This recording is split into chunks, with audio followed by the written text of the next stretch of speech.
The reason they like reading my stuff is that I've always got real life examples to prove what I'm saying. There's a lot of good people that listen to this podcast. Other than God and my family, deer hunting would be next in line on my list of priorities. From the bottom of our hearts, it's just fantastic and awesome to have the support that you guys are getting. People ask me about expandable broadheads and love swings.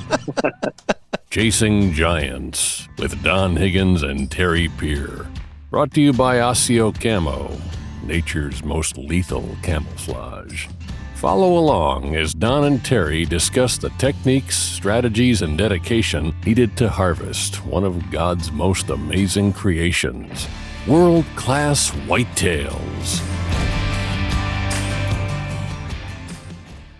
Well, hey, everyone. This is the Chasing Giants podcast, episode 126, July 16th, with Don Higgins and Terry Peer, brought to you by Osseo Gear. Don is a road warrior back on the road for seminar tour through the month of July and living in a hotel room for about a week and a half. Yeah, I'm in a motel room right now, and I will be. No, this time next week I'll be on the road home. Okay. But I got another full week of seminars, and it's been a great week so far. I met a lot of good people, had a lot of good food. I just can't believe how good people have been to me.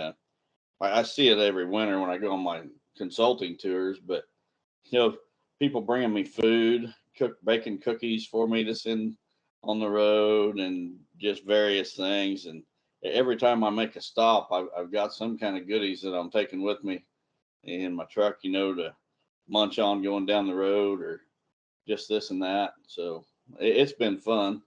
I'll throw out there that the first seminar, I didn't know if we was going to be able to pull it off. I pulled up my laptop and I've got the PowerPoint up for my presentation. I can't get that stinking thing to work for anything. And finally I said, is there anybody? And I'm in front of a bunch of Amish people, 90% Amish. And I said, is there anybody out there that knows anything about laptops? And lo and behold, this lady comes up to help. Well, it turns out that it's Jessica Waitzel, that her and her husband own the Extreme Blower product that we plugged it on here a couple times. I mean, yeah, we've purchased them, and they've donated units for the Lester's Feet raffle. They're not a sponsor or anything. I've actually never met them in person, but we know them through the hunting industry. But we've talked about using their stuff. You put it on a leaf blower and blow your seed out. Yeah, it's the first time I ever met them in person. Fantastic people, both of them, and she came and saved the day and got my laptop working in no time, and I was able to go home with the presentation. But I'm getting ready to use my Extreme Blower here before long and plant my fall plots. Anybody that has never used one really needs to look into this. You just put it on a, like a gas-powered leaf blower, and it's got a little container that with a, I don't know, what do you call it, a trap door that drops your seed down into the tube and blows it right out the tube with your blower. It's perfect for small seed like clover or plot topper or something like that. You could use it with bigger seed too, for that matter. But if someone's not ever used one, and you don't have a fancy drill like the Genesis drill I use or something like that, it's a great way to plant. So last time we talked about them on the podcast, I think they sold out all their inventory. And Jessica told her husband, tell them guys from Chasing Giants quit talking about us. She was behind on shipments so much. But no, it's a pretty cool unit. I'll give everybody a little tip. I use mine on a Milwaukee M18 battery-powered leaf blower. And the tubes on the new battery-powered blowers are a bigger diameter than the gas blowers. So the little adapter that you wrap the rubber bands around and put it on there, it doesn't quite fit. But the thing I found is if you get some foam tape like you would use underneath of your bed cover, you can buy it anywhere, but just some of that foam tape and lay in there, it forms a gasket if that tube isn't the right diameter for that adapter. Works beautiful. So you don't lose your leaf blower either. The little bubble or the container just pops off, and you can use your leaf blower the rest of the year as normal. But great people, great product. Again, we're not sponsored or affiliated. You just met them for the first time, and it sounds like we owe them a thank you for getting your laptop up and going.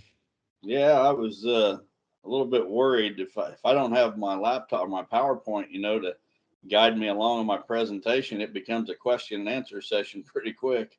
But Jessica saved the day, and those blower products, they can be used for other things besides just seed too, fertilizer, Salt for your driveway. Yeah, people use it for salt on their driveways, but a The really coolest, simple concept. But man, I'll tell you what, and it's not very expensive either. You can yeah, buy them really reasonable and be set it's up. almost the price as a broadcast spreader.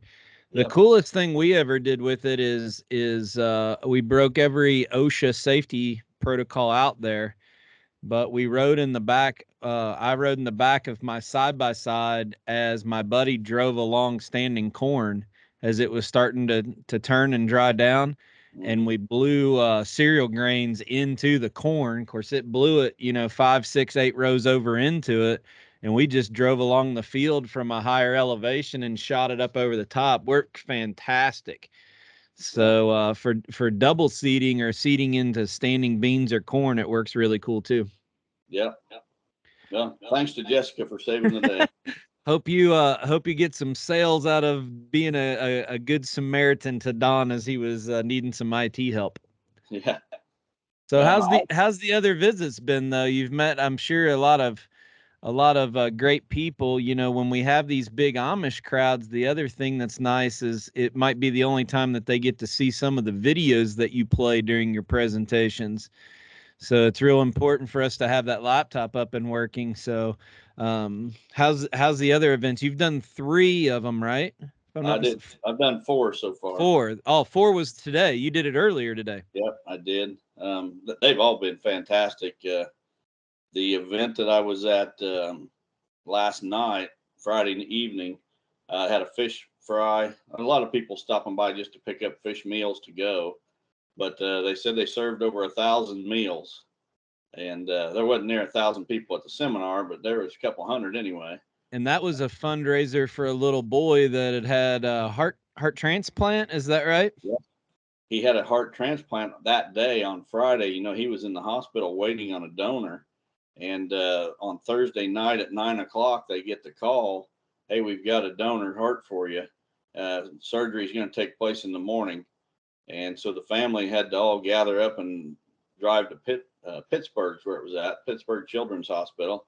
And by the time we had the event, the surgery was over, and the little boy was doing fantastic. The new heart was beating on its own, and he's going to have to stay in the hospital for 3 to 4 weeks, I think. But anyway, praise the Lord, that surgery went well. Yeah, answer to prayer. And also anytime that there's a transplant, we know that there's a family on the other end that's hurting. So that's the other side of it. But God is good all the time. It doesn't matter whether we see it at that point in time or not. So keep both families that were affected by this little boy and the heart transplant in your prayers. Right. Also, today I had a seminar in the morning at Lost Creek Ag, one of the real world dealers, been a dealer for several years. And after that was over, I was only about an hour from the 360 Blind new factory they just opened up. They've only been in it for a week. Last week was the first week. And I got to tour that new facility and met with Mark Fisher, the owner of 360 Blinds, and super great guys. Yep, he gave me the grand tour. So in my downtime between seminars, I'm looking for things like that to do, and it was a perfect opportunity since I was so close. Yeah, we have a long history with 360, and not to make this a commercial, but few people know it, that when you saw the first prototype or the first design of that blind, you fell in love with it so much you tried to buy it. Not the blind, the company. Yeah, I did. Met Mark Fisher and seen his blind for the first time at the Northeast Ohio Sportsman Show a few years back.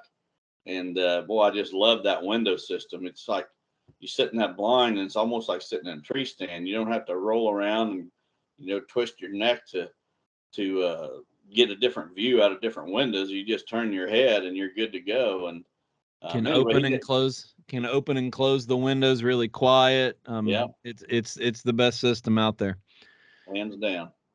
So, but Mark has been a big supporter of Don Higgins and the podcast, and also Lester's Feet. Both years we've had a raffle. He's donated a blind for that. So, again, people, if it doesn't matter if it's, Extreme Blower Products that doesn't sponsor us, or in this case 360 that does sponsor us and is a good friend. We don't talk about it unless it's good people behind it, and I think the world of Mark and his team there. Part of their problem has been, sales have been booming so much, keeping up with it. So the purpose of this new facility was to increase capacity and to try to get more blinds out the door. So I'm hoping that his success and continued growth stays on the same pattern as it has. Yeah, they've streamlined the process. I mean, he showed me the entire manufacturing process they got from, bringing in the pieces of material that have been cut to, to the right size and shape, and all the way through the painting to the crating to where they ship them out the door. So that whole process has been streamlined. They have more room now, and more space to hold inventory. So he thinks they can really increase production significantly, but the way sales are going, he may have to build on again. Yep. Well, that's a good problem to have. So, but check those guys out, 360 Hunting Blinds. Don is also the Illinois distributor. So if you're interested in those and you're local to Don, reach out to us, and we can talk more about specifics, especially the changes that they made. A couple tweaks to the design over the last couple years, including the threshold design of the door, which is just fantastic. And I think our favorite was the new bigger size, the 7x7, that really is a game changer as far as when you're hunting with two people and possibly a cameraman. So, yep. Yeah. Mark, I put Mark on the spot a little bit because my sales have been probably 2/3 the bigger 7x7 and 1/3 the 6x6. And I asked him if that was a trend that followed across the company, and he said no, that it wasn't. But for some reason, the people in the Midwest, or at least my customers, are wanting the bigger ones. So yeah, it's not that much more. It's not that much more money, but that 1 foot diameter difference is a big deal. Yep. All right. Well, let's talk trail cameras for just a second, and we're both going to smirk here just a little bit because we're not going to feed too much information, but we got some good things in the works. I think it's fair to say that we both left last season eating tags, knowing that last year, basically not settling, and the discipline that we talk about, we try to do ourselves. But we left out of last season with a number of bucks that had potential. And well, I'm not going to speak for Wes, but Wes is excited too. But between all of us, we're very optimistic about the upcoming season. We'll just you can comment on that. Well, I put I've got 30 some cameras out right now, maybe close to 40, and I haven't got to check any of them because of this tour and everything. I was scrambling to get them out before I left, but I did have 6 cell cams in the bunch, and so I've been getting pictures on those 6 cell cams. And I've told people, I forget what the number was, 17 or so bucks that I had from last year that should have survived, that I'm looking for. Well, I've got pictures of 3 of them, and I'll tell you what, I'm really, really happy about 2 of them. So, one of them didn't do much, it doesn't appear, but 2 of them, they put on significant growth from last year. So I don't think this is going to be another year that I don't shoot a buck. Well, and I'm really hoping that you keep finding absolute giants, because the one that I saw today, I'm really hoping he just doesn't meet your standards and he's on Terry's hit list. Well, I don't know. We'll just have to see what all turns up. We might have to let that one go one more year. I don't know with what he turned into. That's going to be an interesting story. So, Kentucky looks very good. The bachelor group is here. I'm very excited about the month of September in Kentucky. Yeah, it's I haven't gotten any cameras out in Illinois. It'll be a couple weeks before I run out there, but I think there's been years where we've kind of just been hopefully something shows up mentality, but closing out this year knowing what we knew was there and what we knew survived, we had a lot of anticipation before we started getting some of these pictures, and then when we got these pictures, it's going to be exciting. We're going to take you guys along for the ride, but probably not going to share a lot of them until they're dead.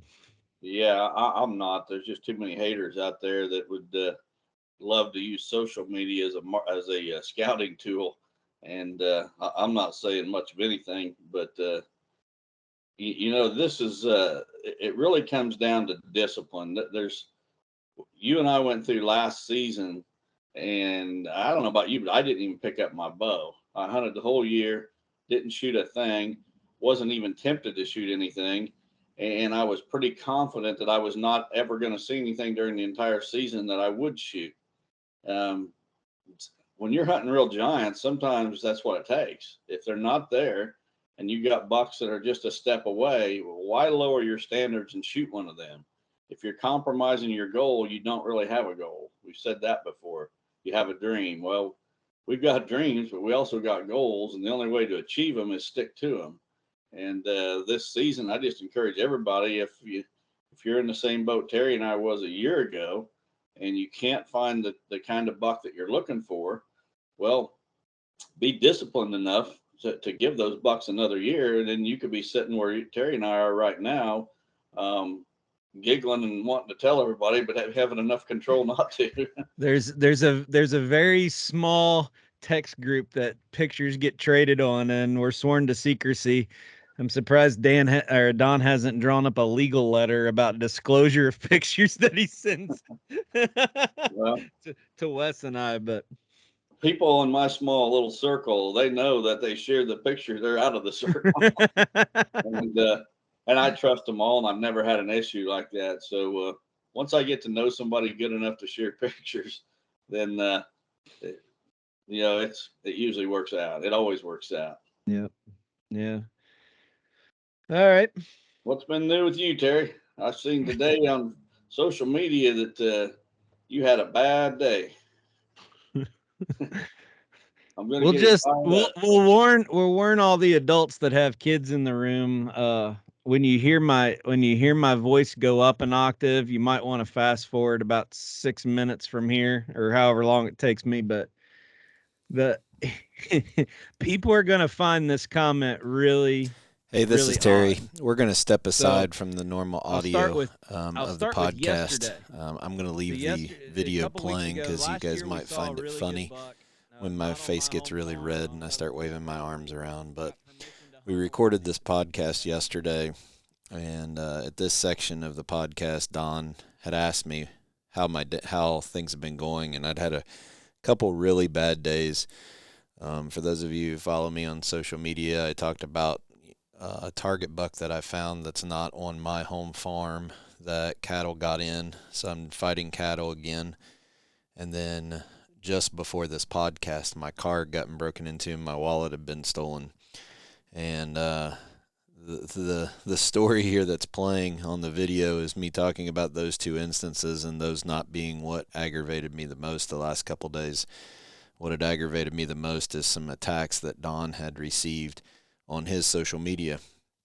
And I think it's kind of funny that, things can happen to us, but when things happen to our close family and friends, we take it even more personal than we do when it's something that happens directly to us. So as I thought about and prayed about this over the last 20, or I guess it hasn't been 24 hours, probably about 12 hours, I realized that as I started getting more wound up and more fired up, taking up for Don for this specific situation, I didn't do the right thing And to be honest, I pretty much went right back at that guy's throat. And what hurts the most is sometimes when we get attacked by having a platform like this, we don't know the person. In this case, we do know the person. We know the family. This person that attacked Don with just 100% lies has even hunted on Don's farm and killed a buck. So the stuff that he said, it was just a vendetta, for lack of better terms. And I did the wrong thing and started trashing this guy on the podcast. And it isn't the right thing to do. I want our podcast to grow. I want our platform to grow, but not at the expense of someone else. I know that many of you like to hear us get on rants and say it like it is, and that's fine. We'll continue to do that. But in this case, I was wrong. I'm a human. I'm not perfect. But it's not right for me to attack someone, call someone a name, which I did. So this is just a transparency part of the podcast where I'm doing a voiceover of me getting animated. Actually, my face is getting really red in the video right now. But you can get a laugh out of it, and just understand we're all human. I think that one of the points that I made right about now is that God made all man in the likeness of him, or in his own image. And I just think Satan uses our insecurities, our I don't know what the right word for it is. He uses our fear, our insecurities, our jealousy, and different things that we go through to do harm, even though we're created as men in the likeness of God. And in this case, I failed. I'm glad that I slept on it. I prayed about it before I posted this. So for those of you who are looking for a really wound up Terry, you're watching him, but you're not going to hear him. And for those of you who feel that it's necessary to attack a man's credibility that uses his entire platform, like Don does, to helping others, and has sacrificed so many years and so many things to chase his dreams, all I think is best for us to do right now is to say, we hope you figure it out and find peace in something that you're looking for. You're going to hear a couple sarcastic kind of references throughout the remainder of the podcast to this rant right here, as I'm pointing my finger at the screen, yelling at the people that made the post. I'm not going to be able to take all those out, so if it sounds confusing later when I make some references to this rant, you'll just have to understand that that's part of what got deleted out. Thanks for your patience, your forgiveness, and let's try to be kind to one another. And I'm just thankful that this didn't get out there and embarrass myself, my family, the Chasing Giants brand.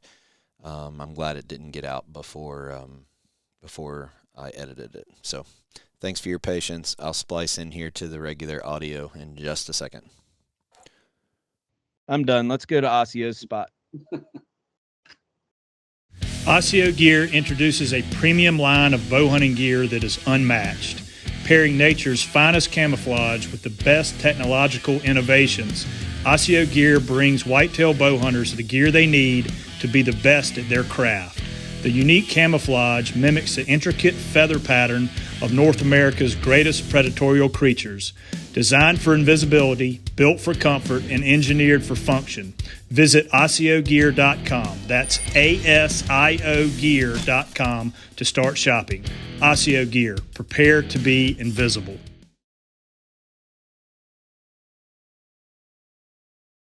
All right, Don, I hope my mother didn't listen to that. And again, all the listeners, I'm sorry. I tried to give you warning to skip forward if you didn't want to hear it, but I consider my friends a very tight circle, and when somebody tries to hurt them, I get a little protective. So with that, I'm going to share my screen. We'll go to the first question of the night, and hopefully I won't get too wound up. I'm not sure where this one question is. I think it's number 2 I might get mad about, but... All right.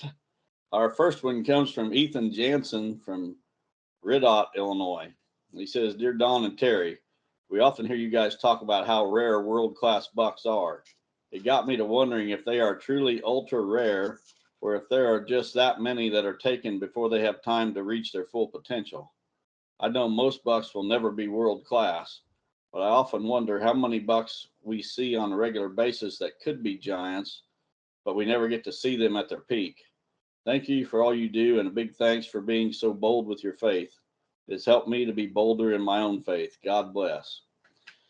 Well, Ethan, I've said many times that a number of world record bucks have been killed. You know, the world record typical bow kill, the Mel Johnson buck, has stood for over 50 years. And I've said that record has been broken many times. It's just that somebody shot the buck before he had a chance to grow that rack.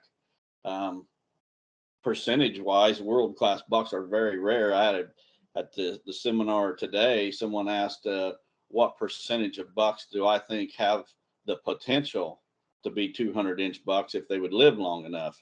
And I said it's way less than 1%. You know, there's probably not even 1 in 1,000 have that potential if they live, and most of them do not live. So, you know, it's hard to put a number on it, but they're very rare. And you make a great point. A lot of them get shot before they ever have a chance to, you know, show the potential that they truly have. It's sad, but it's part of the game. I don't think it's my place to tell other hunters what they should shoot. At one point in my career, I'd have been happy to shoot a young buck with world-class potential. I've grown past that point, as have a lot of others. But, you know, I was at that stage once myself, so I'm not looking down on anyone, not talking down to anyone. But you make a fantastic point. A lot of those bucks get shot way too early. The poor analogy of it is there's always going to be the special genetic, animal or even person for that point. You know, there's very few Shaquille O'Neals, right? Yep. You know, the average person in the United States is what, 6 foot tall, maybe 5'11", something like that. You go to different areas in the world where there's different genetics and nutrition and diet that might be bigger or smaller. I see a lot of similarities there with the whitetail woods, but the ones that get the opportunity to get freak nasty, a lot of them probably do get shot as really good 3-year-olds. Yep, or 2-year-olds or yearlings even. Yep. Okay, let's go to the second question here, and I'm gonna since yeah, all right. So this next question, I just deleted the last line of it because this guy actually left a name on there of who it was. I'm not going to get specific on that, but I'll let you answer the question. After I was the one that went off for 10 minutes, I'm telling you not to do it. This one comes from Paul from Berg Hill, Ohio. He says, "Hey, Don and Terry, just started listening to the podcast and love it. Keep up the great work. My question is, a whitetail consultant had a seminar in my area a couple years ago, and he said that all you and Tony LaPratte care about is selling your products. He also said that if he owned a property in between the two of you and there was a 200-inch deer there, he said he would kill it every time. And just wondering if this is true and why he would say that." Well, Paul, let's just call this consultant that you named, let's just call him Tom from Michigan. How's that sound? So this consultant claims that if he had land between Tony LaPratte and I, that he would kill all of our 200-inch bucks. Well, the fact is, a lot of people have coulda, woulda, shouldas in their vocabulary. Some of us do it. Some of us make excuses. You don't hear Tony LaPratte out there making excuses for himself. I mean, he shoots the bucks he shoots, and he explains why. I shoot the bucks I shoot and let them speak for themselves. A lot of other consultants do the same thing.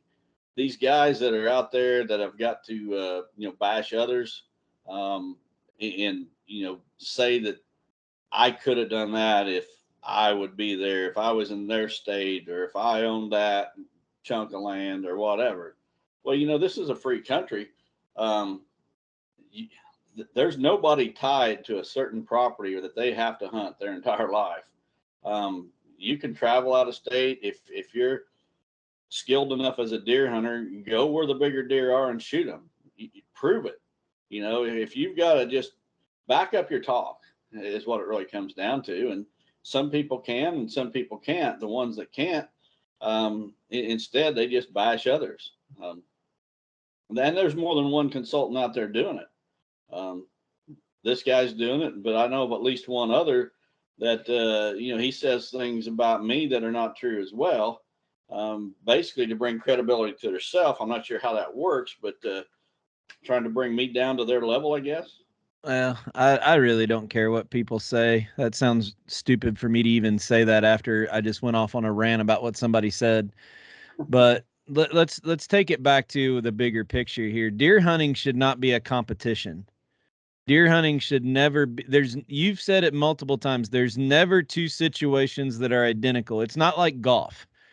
You can't have two people that tee off on the same hole in the same weather conditions and have to compete against each other or the course. Deer hunting, there's never two opportunities that are identical. And I don't care if people compete in these contests, but these contests, even where you enter your name and make a team, and what you kill that year is in a contest against somebody. I don't like it, because we're forgetting what this sport is. This sport, for me anyway, and I know it's different for different people, but for me, it's the challenge of creating and manipulating habitat to attract, grow, or keep bucks to a mature age, and then decide if I want to hunt them or not. The hunting piece is the smallest portion to this whole thing.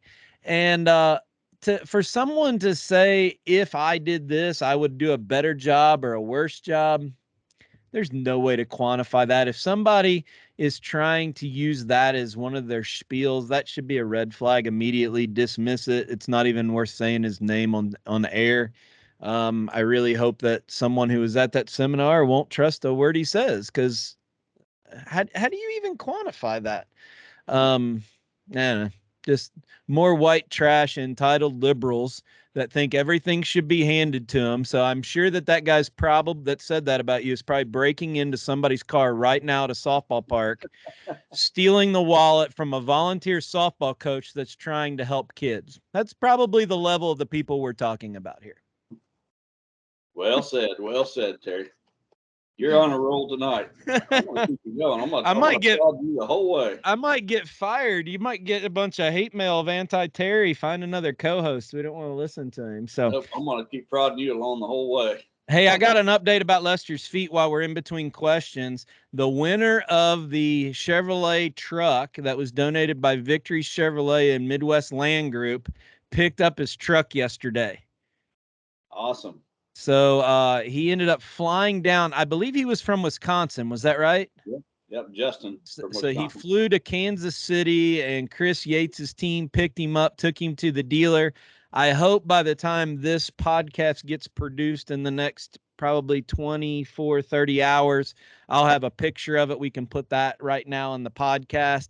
But for everybody that has been part of this Lester's Feet journey, there's so many families that have been touched by this, and with the donations that people have done and given, and even if they're buying a raffle ticket with a chance to win, the trickle out effect of this, think of it as a ripple in a pond. One small ticket is going to affect so many. And without stroking you too much, I want to take a minute just to thank you, because this podcast, nothing about Terry Peer people come into this podcast and listen for.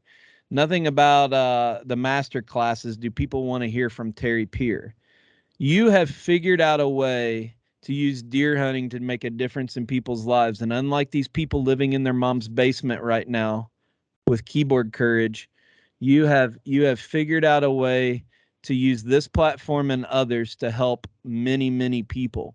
So on behalf of everybody, I should do this more, but thank you for using your name, your platform, your passion of deer hunting for what we've been able to do. And congratulations to the people who won prizes. Now, as a disclaimer, since my wallet was stolen today, I don't have the Lester's Feet debit card. We've locked it down so nobody can spend any money. So there's about 26 prizes on the table down here in my basement that I need to mail out, but I have to wait for my replacement debit card to go to UPS. So your prizes just got delayed thanks to the trash that was going around the ballpark today. So just an FYI, your prizes will be coming out as soon. They'll be delayed about a week. You know, Terry, I seen the post that you went on the rant about yesterday, and I got fired up for just a little bit, and I calmed down pretty quick because our buddy Smokey's Deer Lures was right next to me. He spoke at the last two events I was at, and I didn't tell him what was going on. He had no idea, but in God's timing, he had words that I needed to hear at that moment. And he pretty much told me, I posted it this morning on my social media, and he pretty much said that, you know, every time you take a step up in your level of success, if you're doing something good and positive, the devil's coming after you. Satan's going to throw something at you. He doesn't like you to be successful and doing good things in this earth or on this earth. So he's coming at you. If I take the high road, I'm going to be blessed within 24, 48 hours. God's going to send something awesome my way. If I take matters into my own hands and I reply and I fire back, well, then it just becomes a peeing match on Facebook or social media. But if I just keep my mouth shut, take the high road, God's got a blessing waiting. So the devil can come at me. He can use these guys all he wants. Someday they're going to push me to my limit, and they're going to find out what the limit is, and I'm going to come at them in a way they're not expecting. They're going to have to deal with it unless they finally grow up, which I don't expect to happen. But in the meantime, just leave it to guys like us. We all got your back. I appreciate that, but this podcast has been a God thing. There's no doubt about it. All right. Well, thanks to everyone from the Lester's Feet. We got a family from Savannah that we're going to talk about next week. But we did, as I did with post, make sure you're following Lester's Feet on social media. We try to do some updates and prayer requests from that page. So make sure you're following that. Remember a family that lost their child this week, or the last week, excuse me. We talked about it, but and kind of played a memorial video for their young son. But thank you so much to people who tolerate listening to us rant. We appreciate your support. It means a lot. All right, so we got a long question here that's going to take a minute. I'm going to leave it up on the screen because I think you're going to have to kind of go through it all, or maybe answer it in sections. So I'm going to leave it up on the screen for a little bit longer than normal. Okay. This is from Adam Pauls from Manitoba, Canada. He says, "Good day from Canada, gentlemen. Really enjoyed the podcast. It's the only one I've ever listened to for more than 2 episodes. Forgive me if you've covered this. I have only come across the podcast about a month ago, and I'm working my way through in order at about episode 114 now. You mentioned recently that in your consulting visits that you are seeing more people hunting right, access, etc. Terry mentioned setting up his property according to what his neighbors are doing, with the topic of pushing deer by wrong access.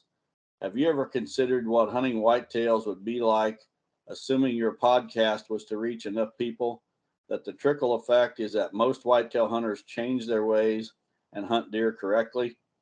What if deer were not being pushed away from other properties? What if half the privately owned hunting properties had winter food? How greatly would behavior of the whitetail deer change? I know it is a futuristic, almost entirely useless question, but your podcast mission is to educate. And what if your mission was accomplished? I am curious if you think, in this hypothetical world, if you imagine making a sizable impact on whitetail behavior, considering that human intrusion is the #1 mistake, and if that mistake was eliminated, what the whitetail hunting world would look like. This may not happen across the continental U.S. and Canada. I do foresee a world where it could happen in high-dollar hunting areas.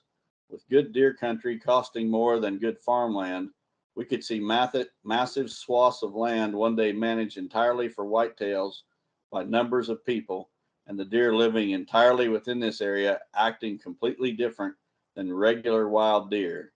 It's like taking the difference from Southwest deer to Midwest deer and amplifying it further yet. What might that look like? Well, Adam, your question submission really got me to thinking. And to be honest, I don't see that day ever coming. And the reason for it is I think there's so much misinformation out there. Sure, Terry and I are reaching a lot of people with this podcast and through seminars and such, but we're really reaching a very small percentage of the deer hunting population. And there are, a number of other personalities who have bigger audiences than what we have and probably always will. And I don't think in many cases, I don't think their information is near as accurate as ours, or has the potential to influence hunter success as much as ours does.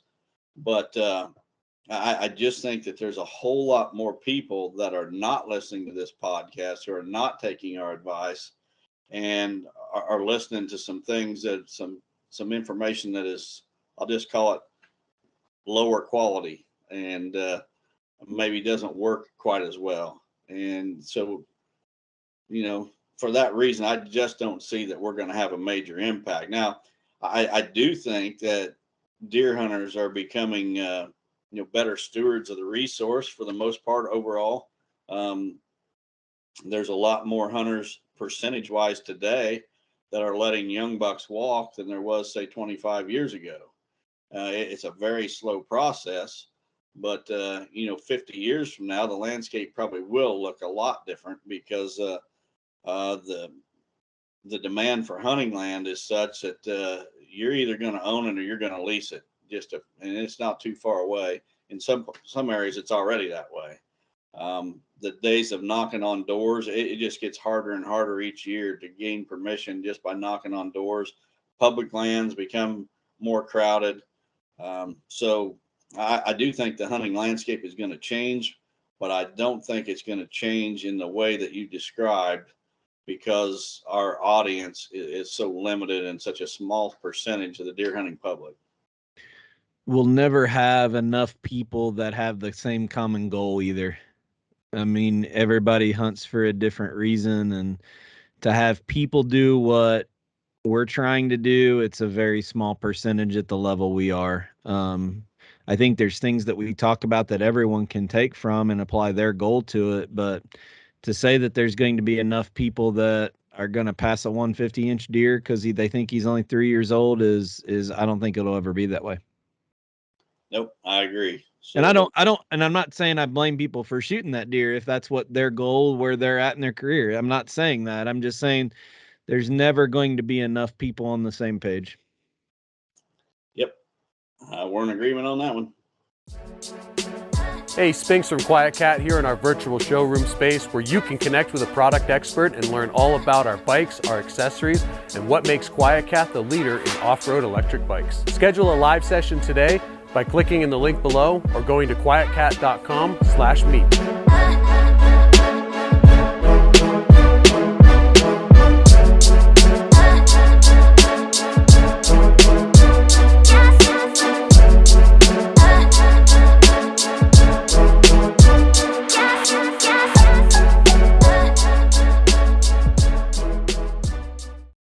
All right, this one comes from Ron Edinger from Apollo, PA. It says, Don or Terry, was wondering if you guys have ever run into this before. I have a trail camera picture from a year ago with a buck that has split brow tines on one side of his antlers. This year, I have pictures of a buck with split brow tines, but on the opposite rack. Was wondering if this could be the same buck from a year ago. Have you ever had one do this? Thanks for all you do. You did. Congratulations on your amazing raffle. Good luck this year during the season. Well, Ron, that it's fairly common for a deer to have a certain antler characteristic on one side of his rack, and the next year for it to go to the other. For instance, I've known of 9-point bucks that one year the 5-point side's on the right, and next year the 5-point side's on the left, or vice versa. So those traits can absolutely go from one side to the other. In these seminars that I've been doing, one of the things I show is the life history of Smokey.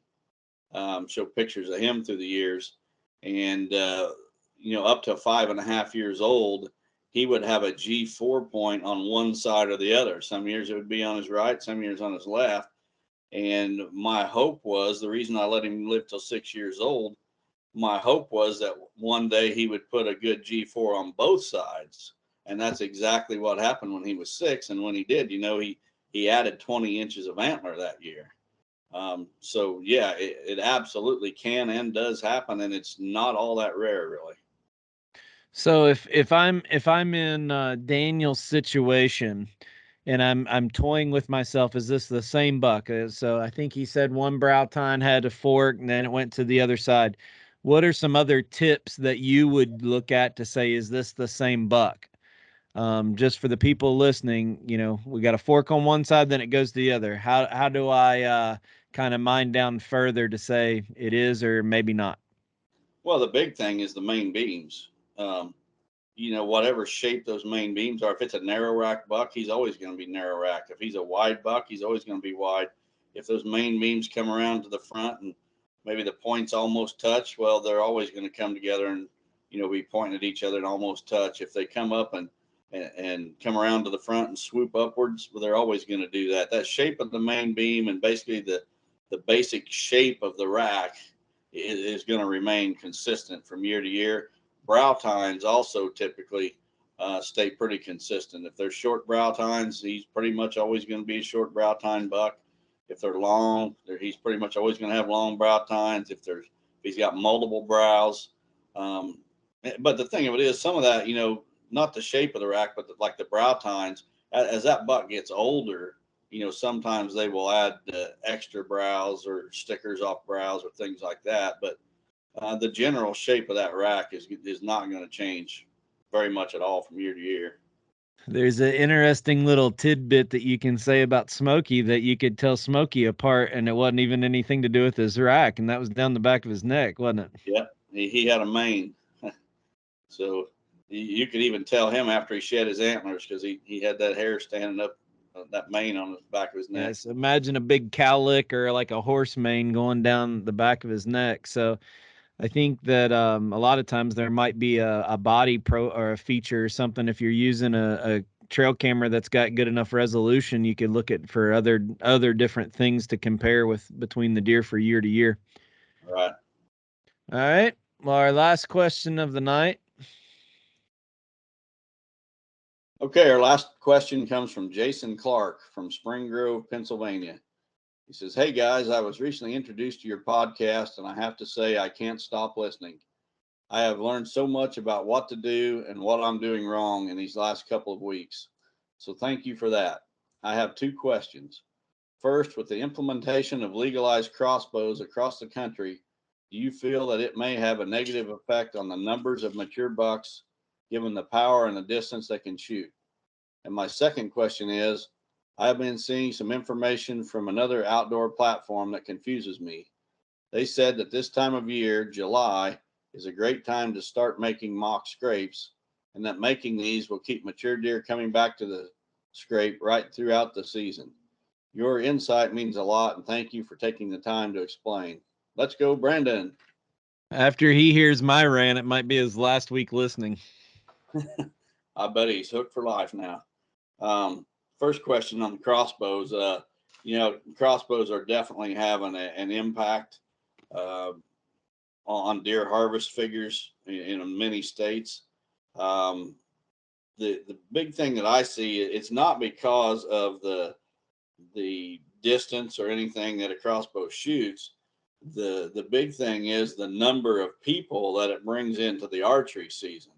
So a lot of gun hunters, they're now taking part in the archery season using crossbows. So we just have a whole lot more people out there during the archery season, and it's really it used to be that once I got a buck that I was watching past gun season when he was 3.5 years old, the odds were very, very good that that buck was going to live to 5, 6 years old. Today, that's not the case. The hunting pressure has increased to the point where I never count on any buck making it to the next season. It's just pressure has increased that much. Now, sure, a lot of them still do, but a lot of them don't either. So that's the impact I see from the crossbows. And what we're talking about crossbows, a lot of people have gotten the idea. I mean, there's been some jokes thrown around at these seminars I'm doing about me and crossbows. I am not anti-crossbow. If someone is, physically not capable of shooting a compound bow, I've got absolutely no problem whatsoever with them using a crossbow during archery season. What I do have a problem with is able-bodied people using a crossbow during the entire archery season. And if they want to use a crossbow, fine, use it during the gun season. If you're a big crossbow fanatic, use it during the gun season. But I don't want people to think that, I'm against crossbows for those who can't pull a compound bow, because that's not the case at all. Now, the next question, what was the next question you had there, Terry? You putting scrapes up in July. Yeah, scrapes in July. There is no doubt that bucks will hit mock scrapes in July. The thing you got to remember, though, is during the summer, those bucks are in bachelor groups, and they're probably not even going to be there come fall. So the idea that somebody's putting out there that you get these bucks starting to hit scrapes in July and then they're going to come back during hunting season, that's just false. Now, some of them will for sure, but those bucks that disperse to a different fall range, they're not going to be anywhere around where they are in July. So it's not going to have any impact there whatsoever. Personally, I start moving my cameras to mock scrapes around Labor Day. About the time the bucks are shedding velvet and the bachelor groups start breaking up, that's when I shift my cameras from food sources to rutting areas. And a lot of those cameras get moved to mock scrapes at that point and stay there for the rest of the fall. So I want to dive into this just a little bit because the question reads, is it a great time to start making mock scrapes? So I think that there is an element that we can talk about here, because we put our rope scrapes out in the winter after season's over. That way all the scent's there. But one of the things we do during the summer is we'll go and rake that back, because we've sprayed Roundup underneath of it, and we'll go pull all that stuff back in the summer. To say that we don't maintenance our mock scrapes or we don't do anything with them in the summer or July, I don't think that's accurate, because we actually do. So if your question is, should you maintenance or do something with your mock scrape, or, use your licking branch or cut a pine tree and have it hanging down, I don't think there's anything wrong with that. But to use that as inventory at that time of the year, I think that's where you're talking about. But I do think that correct me if I'm wrong, I think there is things that we can do to prepare for season for our mock scrapes before we move our cameras there.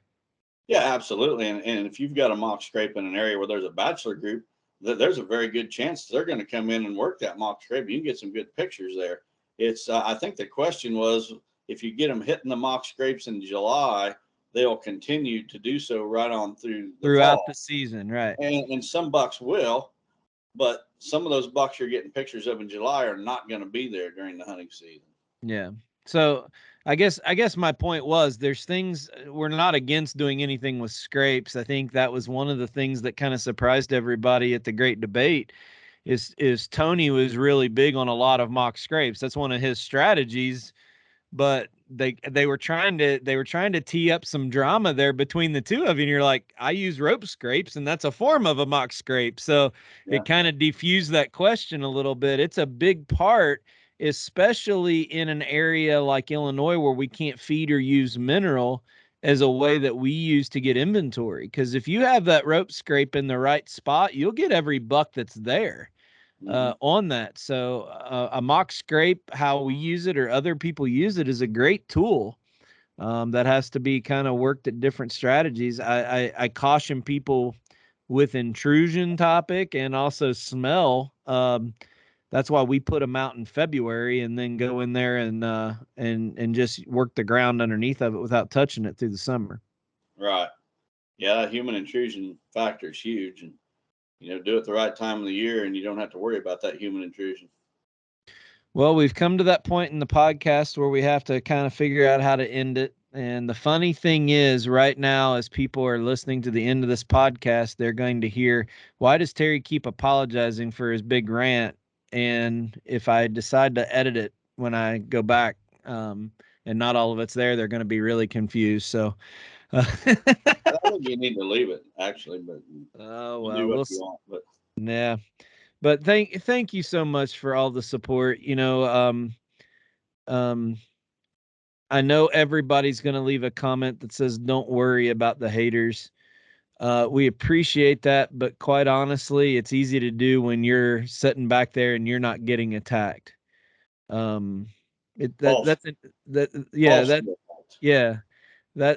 an easy statement to make. It's personal. We give our heart and soul to this thing and are doing it for what we try to be the right reasons. And we are just so grateful for the tons and tons of people that have our back and support us week after week after week. And we hope that we're making you all proud of a direction that we're trying to take this industry. So can't thank everyone enough, and apologize when I get a little sidetracked and fired up. Well, I'm taking a little bit different approach, Terry. I got fired up when I first read that, and then I remembered that if I take the high road, God's got a blessing waiting on me. And I'm going to use that post that was made as motivation to kill an absolute giant this year. And I don't know where it's going to be. I don't know if it's going to be on my home farm, some other farm, public land, what. I have no idea. But when I find the buck I want, I'm going to be so dedicated to killing that deer. And I may even name the buck after this idiot that made the post, so that nobody ever forgets that this guy drove me to be extremely successful. I use the haters as fuel. That motivates me to want to do even better, to just fire them up and get under their skin all the more. So I'm going to kill a giant this year, people. And whenever I name that buck, you'll see what happens. All right. Well, thanks for your support. Don will be back at his house by the time we record next time. But be safe out on the road. Say hi to all of our friends. And for the people who are going to be at the events, tag Don and I in any pictures that you might post on social media. We'd like to see pictures from your view in the stands as Don's up there in stage, hopefully with his laptop working. We might have to send the people from Extreme Custom Food or Extreme Custom Blower with you to make sure your laptop works tomorrow. Well, I think I've got it figured out. She gave me a little tip to what to do when things kind of lock up, so I think I'm good now. All right. Well, thanks everybody. We appreciate the support. God bless. Have a good week, everyone.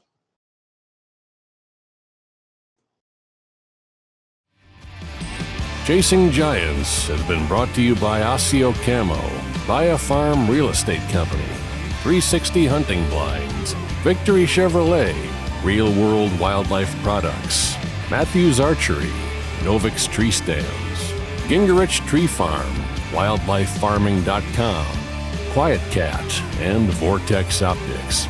Thanks for listening, and tune in next week for another episode of Chasing Giants.